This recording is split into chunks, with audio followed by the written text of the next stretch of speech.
Let's have a closer look at common security misconceptions. What I hear often is that my enterprise needs to be very concerned about 0 days.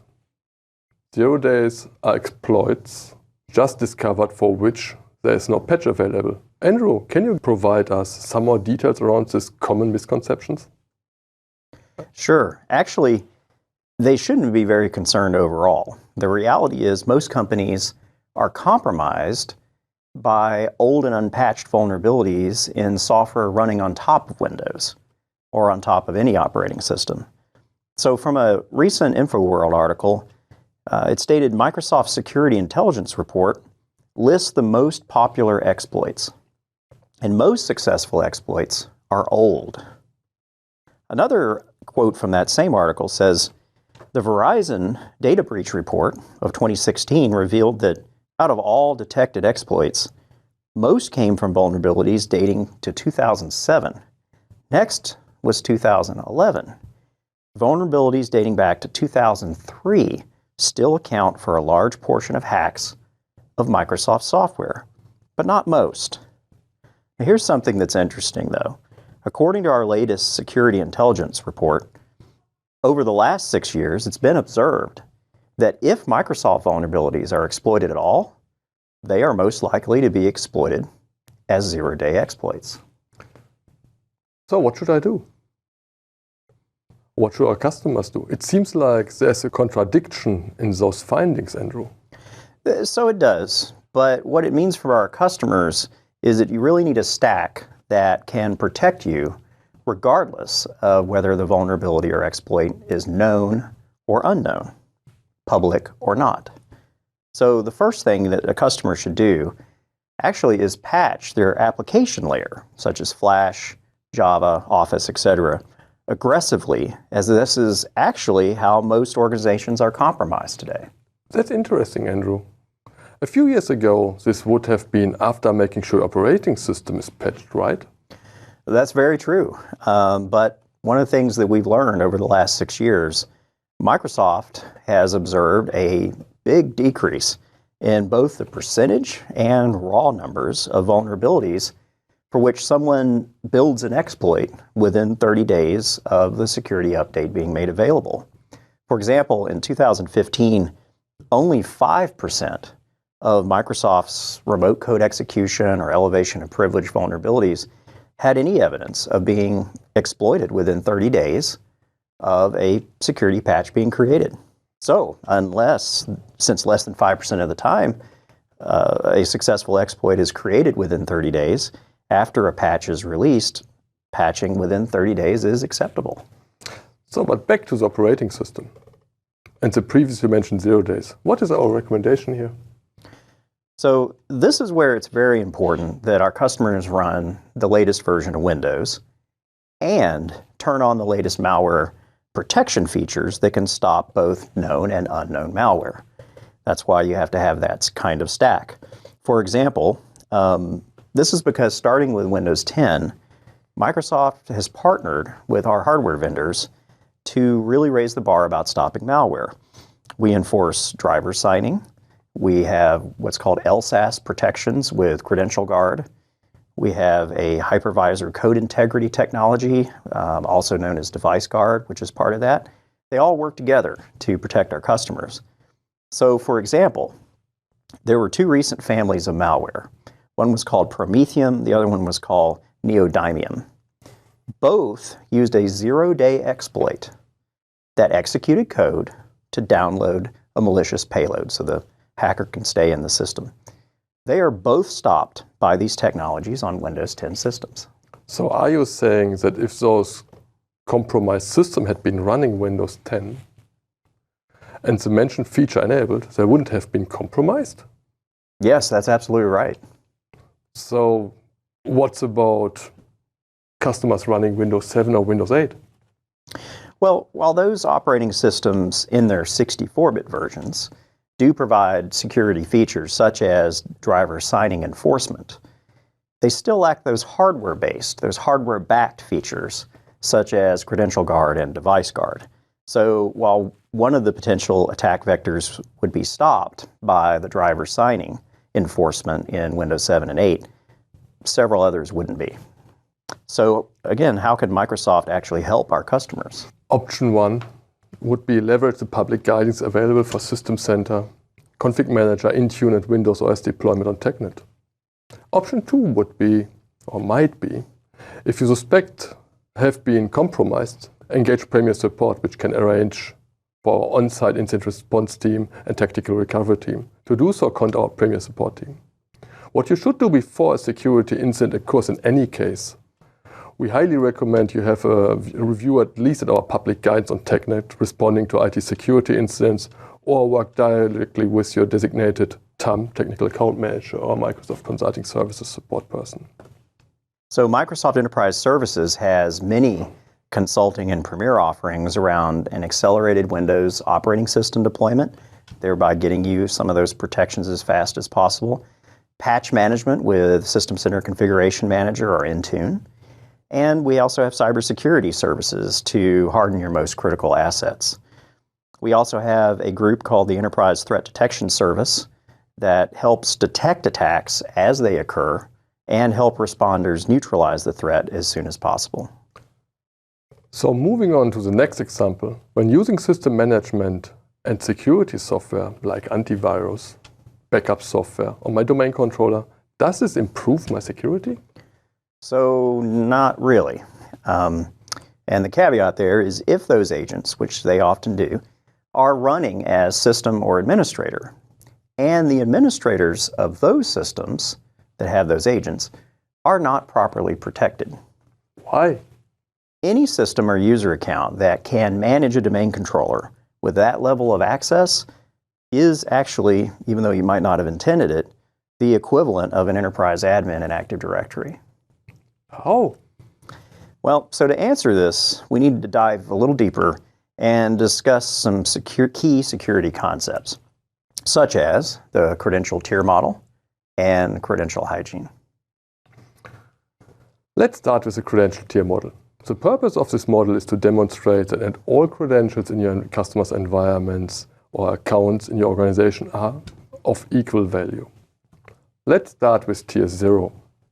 These are all domain admins and enterprise admins and domain controllers. Tier 0 includes accounts, groups, and other assets that have direct or indirect administrator control over your Active Directory, forest, domains, or domain controllers, and all of these assets in it. The security sensitivity of all Tier 0 assets is equivalent as they are all in control of each other. Example would be agents running on the system for backup, monitor software, or antivirus. Next comes Tier 1. And Tier 1 assets in a domain model are your member servers. They are your server OSs, your enterprise applications, also any of the server administrators of the Tier 1 servers.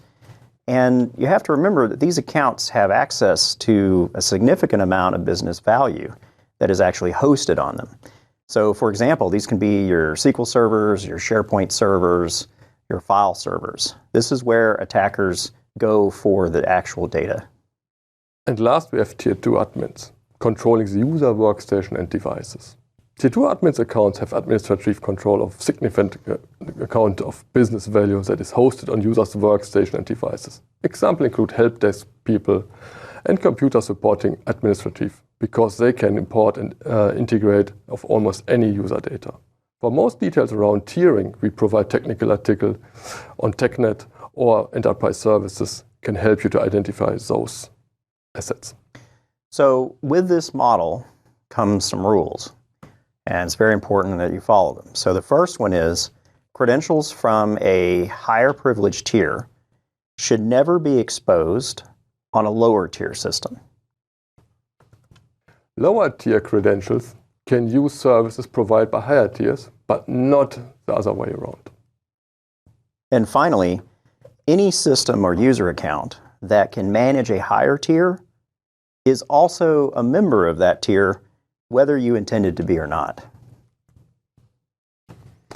So Andrew, when those rules aren't followed, but have been seen happen to our customers? So, as we mentioned earlier, attacks often start by gaining ground of a beachhead, some computer in your network. Sometimes we call this internally as a patient zero. This is usually a phishing attack, but can also be done by compromising a website that your employees commonly use, or by delivering malware through advertising or some other means. But in the end, most attackers want to go from tier 2 up to tier 0 and gain control to all your identities. But that's really only a means to the end. Remember, your most important business data is stored at tier 1. So it's just a means to the end to gain domain admin. But the next step, though, is for attackers to try to gather credentials on these workstations. And they're, of course, all been compromised, and including the local administrator hashes, which allows them to move laterally between all those workstations until they find one being used by your domain administrators. Once they do that, they can directly elevate themselves to domain admin, and then they can start attacking your servers. So what this leads to is an attacker gaining full control of your environment, your entire business, and it's a shared state of control. So your own administrator is not really aware that there's someone sitting there co-administrating your network. And this attack is really difficult to detect with conventional means, because attackers are using legitimate credentials. So Andrew, just to be clear, once a beachhead has been established on an average in a customer's environment, an attacker only needs 24 to 48 hours to gain control over the whole enterprise with domain admin credentials. That's right, Frank. And even worse, it remains undetected on average for over 5 months. So Frank, what should or could our customers do to fix this? Step 1, deploy a tier model-based OU structure in your environment. So we have recommendations for those things around how to do it, and we can help you doing those things. By deploying this in parallel in your current environment, you can move over easily and migrate the users as needed. That's right. Gives you a good fallback option. So step 2 is protect your administrator's credentials and isolate them by using dedicated workstations. We call them Privileged Access Workstation, or PAWS for short, aligned to each tier. Now we'll go in more details in a deep dive on the PAW in a little bit. But step 3 is, and this is very important, is to evaluate and trim as many agents from your domain controllers as possible. What this does is it reduces the often unintended scope and size of tier 0. Because again, as I mentioned, every one of those agents becomes tier 0. For software agents you still need on your domain controllers, such as antivirus, deploy a dedicated instance just for them, and make sure anyone that administrates the antivirus system, for example, has a PAW. So Frank, can Microsoft help? Of course, as mentioned, leverage our public guidance at aka MS CyberPAW about how to do a PAW, Andrew just spoke about, and how to protect your admin workstations. Yep, so in option 2 is Microsoft Enterprise Services can help accelerate the adoption of PAWS. They can also help you identify and reduce upstream risk to Active Directory and implement this credential tier model in your organization with the following offerings. So we have one called Privileged Access Workstation. We also have a related one called the Enhanced Security Administrative Environment, which is essentially building a separate Active Directory for us to hold your administrator accounts and their admin workstations. We also have a offering for identifying risk in your environment, such as the Active Directory Hardening offering, ADH. And we have a service called the Advanced Threat Analytics Implementation Service that help customers understand the threat detection and develop an incident response plan in advance for anything that's found using the Advanced Threat Analytics. It also, of course, helps them deploy it in their environment. For our next example, Andrew, a lot of customers are implementing jump servers and multi-factor authentication to protect the administration. However, is this really protecting the administrators?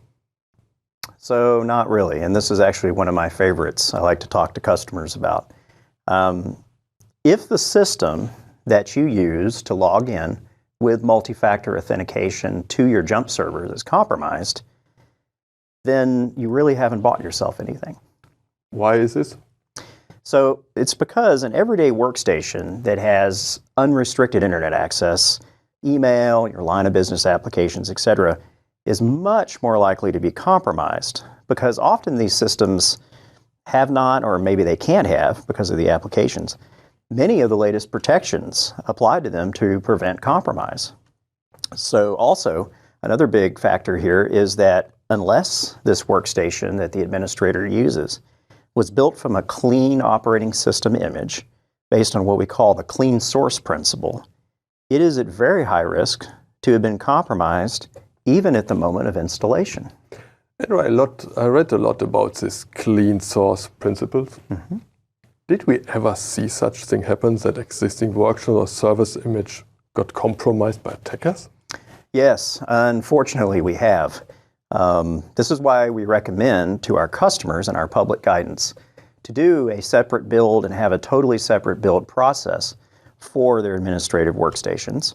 It's also why we provide our own automation server for deployment during our services engagements. Don't your operating system features like Credential Guard, Device Guard, and Defender ATP mitigate these threats? So, while a Windows 10 system deployed, as we discussed earlier, with all the latest protection, really raises the bar immensely with all of these protections and removing restricted admin and things like this, removing unrestricted internet access, email, and blocking all inbound traffic with a host-based firewall, they're really needed in addition to all of the above to fully mitigate the primary ways customers are compromised. And what about multi-factor authentication, like smart cards and Windows Halo for Business? So this is a good question. Smart cards, Windows Hello for Business, formerly known as Passport, and lots of other multi-factor authentication technologies are really designed for one purpose, and that is to ensure that you are in fact who you say you are and who you claim you are in as rigorous a way as possible.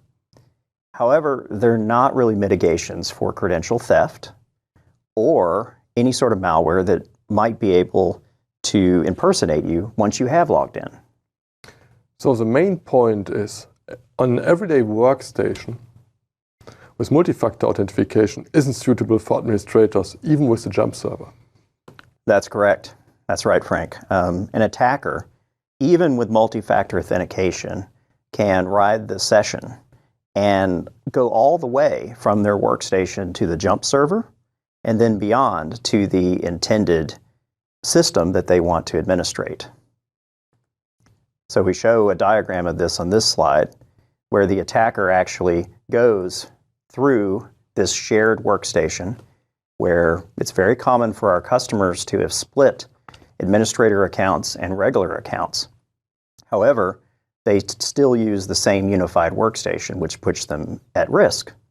As you can see in the second scenario, using a properly built and secured PAW with all the hardening I mentioned and using clean source removes the attacker's ability to abuse this process. At least that's the goal. So the question again is, what should our customers do? As before, the first step is protect, isolate your administrator's credentials by using dedicated workstation. We call them privileged access workstations, aligned to each tier. Because these administrator systems are less dynamic and have less complexity, the next step should be to deploy hardening features on this workstation that may not have been implemented, such as Device Guard, Halo, or Credential Guard. You should also block inbound traffic, limit internet access to cloud management sites as needed, and remove email access. What if a customer prefers to use jump servers as part of their established operating process? So the good news is customers don't need to eliminate their jump servers, okay? It's not a bad idea. It's just that you need to visit those jump servers from privileged access workstations and then harden those jump servers in many of the same ways that you harden the PAWs. For example, limit access, internet access, email access, line of business applications on jump servers that are being used for administration, okay? use Server 2016. We've got some great features there where you can turn on Credential Guard, Device Guard, etc. on the jump server just like you can on Windows 10. And then finally, from those clients, from those PAWs, you can use what's called Restricted Admin Mode, or we have a new feature in 2016 called Remote Credential Guard that helps to protect your administrative credentials while they're using the jump server. So again, the question, how can Microsoft help me here? So as before, we have the public guidance at AKEMS CyberPaw on how to create and protect your admin workstations. And we also have another link out there we didn't mention earlier, aka.ms/cleansource, which can go over more detail on how to really make sure these systems are protected from the moment they're imaged. But what about some of our services offerings? Oh, we have a couple of them. So Microsoft Enterprise Services can help to accelerate your adoption of PAWs to include implementation of both the secure features and automation of the clean source principles with the following offerings as already mentioned. We have the enhanced security administration environment, ESIE, privileged access workstation PAW, Active Directory hardening, only to mention some of those offerings. For a final example of common misconceptions, what about the often stated idea that using virtualization and shared infrastructure in my private cloud reduce complexity, thereby increasing security? So again, not really, with the caveat.